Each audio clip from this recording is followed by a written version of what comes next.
Hola, ¿qué tal amigos? Bienvenidos a Identidad. Para mí es un placer acompañarte nuevamente aquí en la TV Nuevo Tiempo.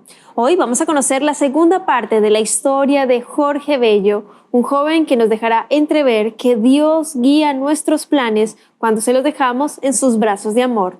Antes de conocer esta segunda parte de su historia, quiero invitarte para que solicites gratuitamente la revista Esperanza, Padres Preparados, Hijos de Carácter. Para solicitar este material solo debes acceder al sitio web www.nuevotiempo.org/escuela bíblica. Te haremos llegar gratuitamente en digital este material gracias a las donaciones financieras que realizan nuestros ángeles de esperanza, así que estaremos muy atentos a tus pedidos. Vamos a una pausa y ya volvemos con la historia.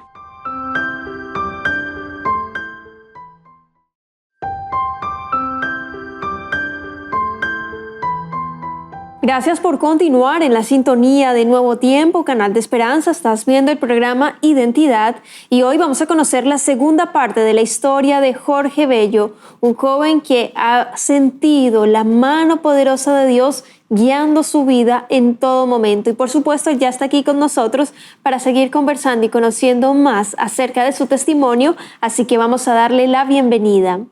Adelante, estimado Jorge, gracias nuevamente por haber aceptado la invitación, conversar en esta segunda parte de tu historia que es sumamente relevante, así que bueno, bienvenido, ¿cómo estás?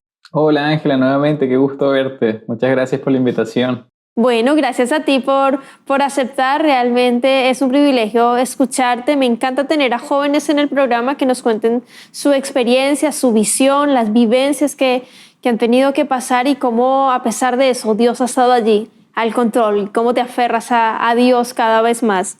Jorge, pero para quienes están allí en contexto, cuéntanos, bueno, tú eres de Venezuela, sin embargo, actualmente resides en Chile. ¿En qué parte de Chile te encuentras? ¿Cómo se llama tu esposita, tu bebé, tu profesión? Bueno, queremos saber y conocer cómo estás actualmente.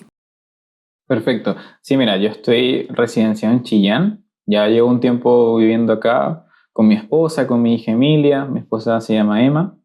Vivimos los tres y estamos como tal, como te dije la última vez, adaptándonos todavía un poco al clima de Chillán. Pero bueno, gracias a Dios nos ha ido bastante bien y hemos estado acá consolidándonos más. Yo soy constructor, trabajo en el área de construcción, pero en la parte de revestimientos, en una empresa que vende materiales de construcción y estoy como jefe de área de presupuestos.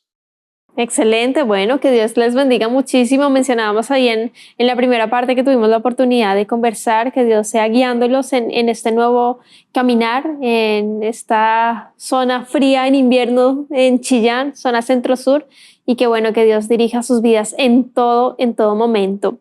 Y vamos a continuar en el contexto de tu historia, porque habían problemas entre tus padres. Cuéntanos en detalle qué era lo que ocurría y las consecuencias que tenían en tu vida particularmente, Jorge.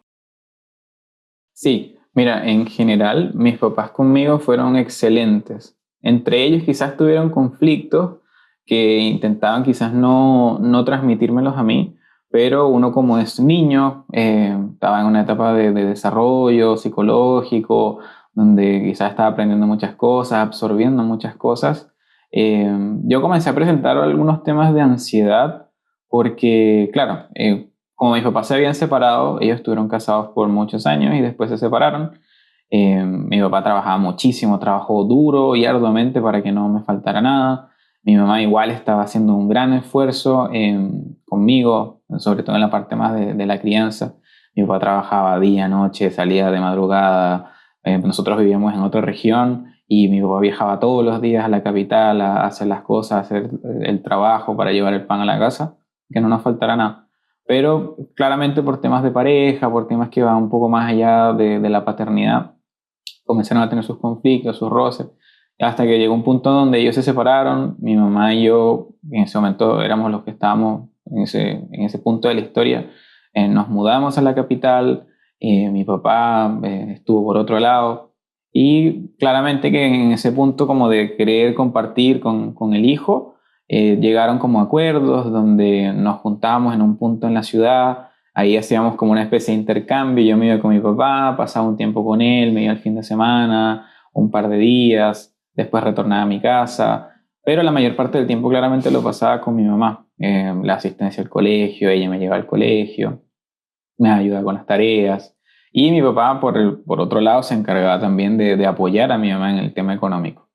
Pero tal como tú dices, en su momento, esto en la mente de un niño cala en el sentido de que, ¿por qué mis papás están separados?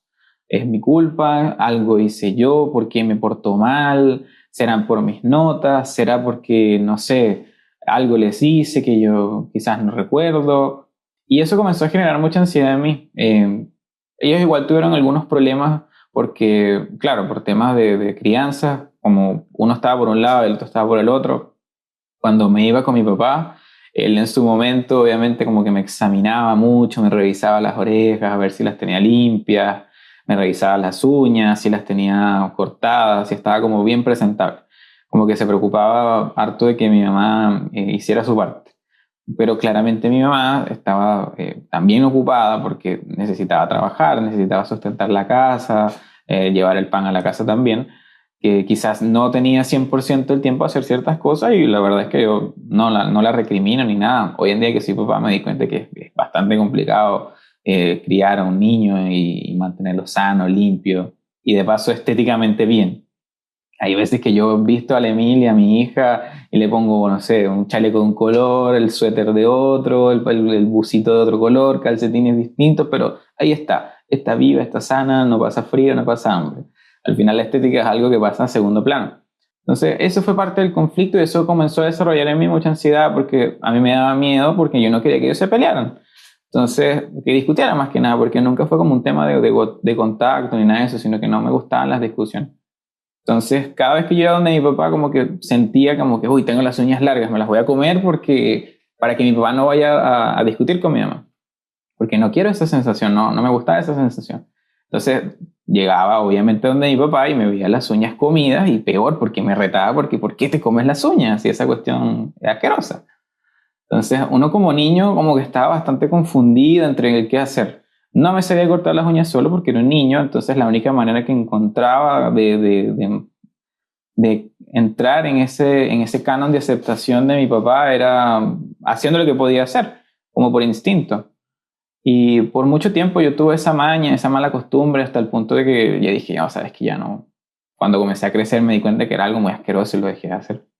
Pero la verdad es que fue algo bastante complicado porque me trajo consecuencias que con el tiempo he entendido y que ahora como adulto todavía, hace tiempo atrás todavía tenía, al punto de que querer agradar siempre, de caer bien a todos, de no llevarme mal con nadie, tragándome cosas en el sentido de como, no, sabes que prefiero tragarme esto para agradar, prefiero no decir esto para agradar.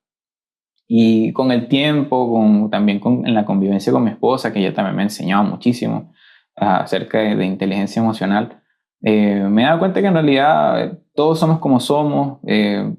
Jesús murió por todos nosotros, por todos pagó el precio de sangre que él derramó en la cruz y no necesitamos andar por ahí quizás con ese pensamiento de querer agradar a todos. Hay personas a las que no les vamos a caer bien y es natural. Tenemos que intentar ser la mejor versión nuestra, pero no tener ese pensamiento ansioso de, uy, ¿será que hice algo mal? Porque a veces no es tan así. Hay cosas que solamente pasan en nuestra cabeza y ni siquiera en realidad son ciertas.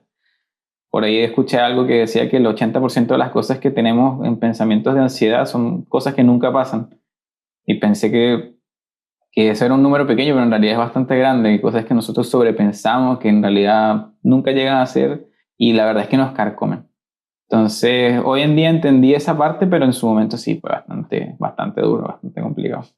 Gracias, Jorge. Gracias por compartirlo, de verdad. Gracias porque nos dejas varias enseñanzas allí. No necesitamos la aprobación de personas humanas para seguir adelante. En realidad, somos valiosos ante los ojos de Cristo Jesús. Somos la niña de sus ojos. Él tiene contado cada uno de nuestros cabellos. Tenemos que darnos nuestro valor, pero no dependiendo de la opinión de los demás, sino nuestro valor que nos lo da Cristo Jesús, por Él y para Él, que Él sea allí nuestro estandarte, nuestro límite, nuestra comparación, por decirlo de alguna forma. Ejemplo Él nos ha dejado para que podamos cada día reflejar su carácter. Es la meta. Vivimos en este proceso de santificación donde la lucha es continua, diaria, pero tampoco hasta el punto de menospreciarnos y de que la autoestima o nuestra autoestima se vea afectado. Y te agradezco muchísimo, Jorge, por compartirlo, porque nos enseñas allí también a quienes, bueno, son padres también o tíos, tías también, a tratar con amor, con respeto, a comunicar. Los niños entienden mucho también y a ser muy claros con las situaciones y estar muy pendientes de los niños. La niñez es fundamental para tener una adultez saludable en muchos aspectos,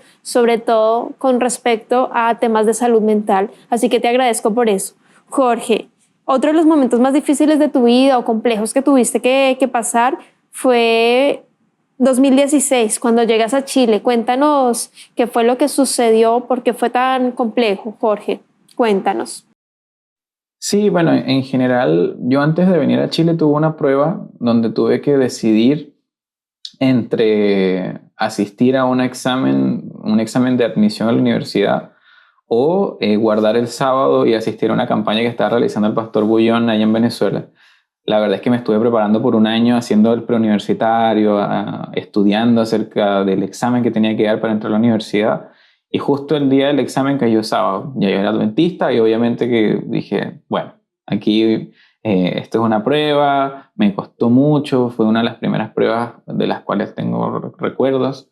Pero en su momento dije, bueno, Señor, te lo entrego en tus manos y voy a preferir guardar tu sábado, descansar en ti de corazón, ni siquiera por obligación. Y ahí estuvimos, la verdad es que viajamos a las campañas que tuvo el pastor Bullón, fue una experiencia maravillosa. Y después de eso, claramente que me salieron muchos compañeros a decirme que por qué había desertado la prueba, porque si yo era bueno en los estudios, si me había preparado tanto, por qué decidí no dar la prueba. Yo le dije, bueno, porque yo siento que Jesús tiene un plan y yo creo que el sábado es el día de descanso, que tenemos que guardar. Entonces, como resumiendo un poco ese tema, después mis compañeros vieron cómo el Señor respondió a mi oración. Compañeros del colegio que no son adventistas, se dieron cuenta de que el Señor hizo un milagro porque a pesar de que no di la prueba para una universidad, que era como la segunda en la que quería entrar, la primera en la que en realidad quería entrar, nunca tuve aspiración porque es muy complicado acceder. Pero el Señor, por la fidelidad que pude tener en su momento y ese miedo que también me dio, porque a todos nos da miedo, el Señor recompensó eso y me dio un cupo sin necesidad de dar pruebas en la mejor universidad, en la carrera que quería estudiar y sin tener que pagar nada. Fue con gratuidad, porque por las notas del colegio y también por esto mismo, yo me imagino que el Señor me concedió ese tema. Entonces, saltando un poquito de esa parte, al salir de esta prueba, mis padres, que en ese momento estaban casados, viajan afuera del país porque la situación de la seguridad está bastante complicada. Algo similar a lo que ocurre hoy en día con todo este tema complicado que todos sabemos, que hace tanto ruido en la tele. Pero ellos se fueron del país buscando mejores oportunidades y más seguridad para nosotros. Como con mi hermana, que se llama Fabiana, mi hermana y yo, con mis papás, queríamos buscar una mejor oportunidad de vivir en tranquilidad, en calma, y vinieron acá a Chile. Entonces, claro, ellos vinieron al principio, como a tantear terreno, vieron más o menos cómo era el país, todo el tema que se desarrolla acá, y después volvieron a Venezuela. Yo pensé que me iban a traer quizás, no sé, dulces, una pelota, una camiseta de fútbol, qué sé yo. Pero mi mamá me dio un sobre, y cuando yo veo este sobre, yo digo, pero mamá, si tú siempre me traes regalos, ¿por qué me trajiste un sobre? En ese momento tenía 17 años, o sea, la verdad es que nunca había pasado por pruebas, dificultades. Siempre mi mamá se esforzó en darnos todo lo que necesitábamos. En ese sentido, la verdad es que le doy muchas gracias. Cuando me llegué con el sobre, yo pensaba que, no sé, iba a ser una postal, pero en realidad eran los pasajes aéreos para venirnos acá a Chile. Y me dijo, hijo, este es un regalo que te doy, con mucho esfuerzo, con mucho sacrificio, te vas a Chile porque quiero que tengas un mejor futuro. Te vas con Guillermo, que es tu padrastro, van a estar los dos por allá y después ustedes van a hacer todo lo posible para que nos juntemos. Así que nada, ahí le dije que no puede ser, ya perfecto, nos vamos, porque la verdad es que estaba muy complicado el tema en Venezuela. Y llegamos acá a Chile. En ese momento, como tú dijiste al principio, fue bien difícil, porque claro, llegamos con unos pocos ahorritos que teníamos, yo tenía 17 años, todavía no era mayor de edad, estaba con mi padrastro, que también le digo papá, y el único que podía trabajar legalmente era él, porque él era el mayor de edad. Entonces vivimos una serie de situaciones complicadas porque, claro, queríamos arrendar un departamento y cuando dimos el depósito caímos en una estafa, nos robaron como 900.000 pesos, de los cuales habíamos traído como un millón, una cosa así, no recuerdo cuánto habíamos traído, la verdad, en ahorros y quedamos devastados porque todo lo que teníamos como para sustentarnos por mientras mi papá conseguía un empleo y se estabilizaba, lo perdimos en un instante. Entonces fue bastante difícil. Con mi papá me acuerdo que oramos, nos arrodillamos y dijimos, bueno, Señor, si es tu voluntad que estemos acá, muéstranoslo. Y si no, y si tú quieres que volvamos a Venezuela, lo entendemos y vamos a aceptar tu voluntad. Nos arrodillamos y en ese momento comenzamos a tocar puertas, a buscar un lugar donde quedarnos también. Y conseguimos un hostal que estaba recién construido, se veía limpio, se veía decente y la verdad es que aparentemente no tenía mayor problema. Conversamos con una compatriota, que en ese momento no habían tantos compatriotas en Chile. Y dijimos, oh, justo, mira, una venezolana, hablemos con ella para que nos ayude, nos permita como llegar a algún lugar o hacer contacto con el administrador del lugar. Y nada, claro, cuando llegamos ahí, nosotros llegamos a este lugar, nos dieron una habitación donde nosotros vivíamos. En ese momento yo no tenía idea de nada, no sabía cocinar, no sabía hacer absolutamente nada. Con suerte sabía servirme un vaso de agua porque era un niño recién salido de su casa y del cuidado de mi mamá y de Tati también, que como te comenté en el capítulo anterior, fue una persona que me cuidó a mí y a mi hermano durante toda nuestra infancia, a la cual yo amo mucho, es como mi segunda mamá. Pero claro, no tienen ningún tipo de conocimiento al respecto de nada, solamente conocimiento del computador y algunos programas de informática. Entonces, claro, fue una situación bien difícil llegar y enfrentarme a eso de que tienes que cocinarte, tienes que aprender a cocinar, tienes que buscar un empleo, tienes que ayudar porque tu mamá y tu hermana siguen allá en Venezuela, necesitamos juntar las lucas para que ellas puedan venir porque pasaban los días, pasaban las semanas y ya seguían allá. Entonces fue un impacto muy fuerte. Tuve que madurar muy rápido, tuve que aprender a hacer muchas cosas, comencé a buscar trabajitos sencillos ahí en el mismo edificio de pintura, a pesar de que la verdad es que no era experto en el tema, pero dije, tengo toda la disposición. Entonces fue un proceso complicado. Hubo unos tiempos bien oscuros, la verdad, de esas primeras semanas, donde nos quedamos sin plata y teníamos que esperar nomás cobrar a fin de mes, donde comíamos panqueques todos los días panqueques, panqueques, panqueques, y me hice experto haciendo panqueques producto de esa situación complicada, porque nos quedaba solamente harina, huevos, azúcar y nada más. Y con mi papá comíamos, ¿qué vamos a comer el desayuno? Panqueques. ¿Qué vamos a comer a la cena? Panqueques. Y el almuerzo, comamos panqueques, no pasa nada. Y fue chistoso, pero la verdad es que lo recuerdo con bastante cariño y me da también emoción porque fue difícil, fue complicado esa situación, pero gracias a Dios nosotros nos encomendamos, volvimos a ir a la iglesia, conseguimos una iglesia adventista acá allá en Santiago y nada, comenzamos a ver su mano. Ahí en ese lugar me dieron empleo, comencé a trabajar como conserje a pesar de que no tenía conocimiento al respecto. Pudimos traer a mi familia, llegaron ahí donde estábamos todos y vimos su mano. Qué hermoso, querido Jorge, ver cómo Dios siempre sustenta y bien dices tú allí. A pesar de una situación límite, el Señor usa toda situación para llevarnos a Él, para crecer, para ver su mano poderosa y sus bendiciones. Con nuestros ojos de pronto limitantes no logran ver, el Señor tiene allí bendiciones y me alegra ver que hoy están todos juntos, reunidos, trabajando en un contexto y en una situación muchísimo mejor. Y el último tema que quiero conversar contigo rapidito en los últimos 4 minutos que nos quedan, ¿cómo conociste a tu esposita Edma y lo que significó para ti y de hoy cómo están? A mi esposa la conocí en Conquistadores. Yo en Venezuela, cuando estuve allá, fui director de un club naciente de Conquistadores y ahí comencé a trabajar con los niños de Conquist. Nosotros con un misionero también trabajamos en conjunto, yo como director, él como subdirector. Formamos un grupo de personas, de niños que no eran de la iglesia, formamos una especie de grupo chiquito de conquistadores y nos pusimos el plan de llevarlos al campamento. Los llevamos al campamento, gracias a Dios.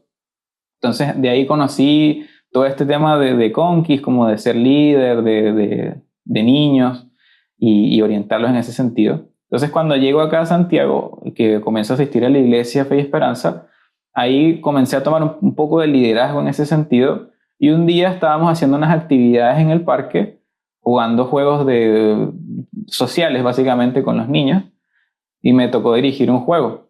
En uno de esos juegos justo había ido de visita a mi esposa, que en ese momento no la conocía obviamente, no tenía idea quién era. Y fue chistoso porque nuestro primer contacto que yo recuerdo fue que yo la reté, le dije, oye, estamos jugando, no. Es que fue chistoso porque ella me estaba reclamando que yo tenía su pañolín y yo estaba ocupando el pañolín para el juego. Y me dijo, oye, devuélveme mi pañolín. Y yo le dije, ya, déjate de llorar si estamos jugando, ¿vas a jugar o si no, ándate nomás? Le dije una cosa así como muy pesado. Pero en realidad no fue de maldad, sino que estaba en ese momento con la atención de todos los niños y quería progresar. Entonces, nada, de ahí la conocí, después como que yo me fui a vivir de Santiago a Curicó, estuve trabajando un tiempo allá, pasé un tiempo ahí, cuando terminé mi proceso en Curicó, que terminé de estudiar, que salí de mi empleo, ahí como que me comencé a acercar más a mi esposa, como amigos, comenzamos a jugar en el celular, a conversar todos los días, y las conversaciones comenzaron de, hola, ¿cómo estás? Y a, hola, ¿ya comiste? ¿Cómo te fue hoy? ¿Qué tal el trabajo? Entonces comenzamos a tener una amistad un poco más cercana, hasta que después llegó el campamento de Brasil, si no me equivoco, esto fue en 2019, donde ella se fue a hacer misión en Ollim, en Brasil, y ahí estuvimos un tiempo de distancia. La verdad es que me dolió mucho estar lejos de ella, en ese momento que éramos solamente como amigos bien cercanos, y nada, en medio de ese proceso que ella estaba haciendo misión, yo le dije que las cosas que sentía por ella, que me gustaba mucho. Entonces, como que hicimos match en ese sentido, pero claro, ella estaba en Brasil, yo estaba acá, yo no quería que perdiera esa oportunidad de hacer misión, no quería que se devolviera, pero también quería compartirle lo que sentía por ella, pues. Tanto y tanto, claro, ella tuvo unas situaciones allá que le obligaron por fuerza mayor a devolverse, también por un tema familiar, que su mamá está embarazada. Y tuvo a mi cuñadito de 5 años, que es chistoso, pero es chiquitito. Y por eso también ella se regresó y ya bueno, cuando se regresó nos consolidamos un poco más, nos conocimos más como bien cercanos, porque en realidad siempre estuvimos como bien a distancia, salimos por ahí, tuvimos un par de citas al café, a comernos un waffle, cosas así. Y ya con el tiempo obviamente le pedí pololeo.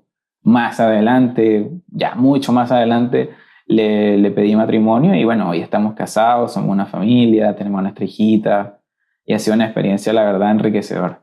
Amén. Bueno, y para eso es el matrimonio, para crecer, para aprender unos a otros, para apoyarnos, donde la paciencia tiene que ser enorme, donde la conversación, la comunicación también tiene que ser vital. Y bueno, aprovecho este espacio para quienes están viendo, escuchando el programa, puedan pedir gratuitamente la revista Esperanza entre Familia, donde vas a aprender allí cosas, tips del hogar, de tu matrimonio, también si estás pasando por dificultades, Cristo Jesús en medio hace la diferencia. Así que visita www.nuevotiempo.org/escuela bíblica y solicita gratuitamente la revista Esperanza entre Familia.